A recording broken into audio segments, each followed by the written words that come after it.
Hi mga langga, mayong adlaw. So karon magluto ta og ginisa na giniling ng baboy. So, magtakang tagkaha kay mag-init tag mantika. Ikainit ato na natong ilunod atong mga lamas sama sa bombay ug ahos din ato dayong ukay-ukayon.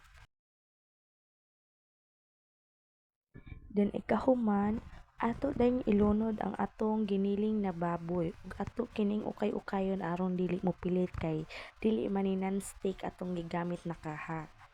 Ato lang siyang ukay-ukayon hantod napadung na siya maluto ug pwede na to butangan og mga pampalasa.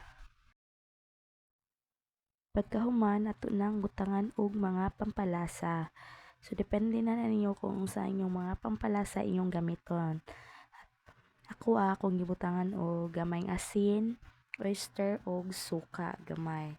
Then ato na nang i-mix. Hantod ato na lang to na hantod maluto. Then pwede na nato i-serve.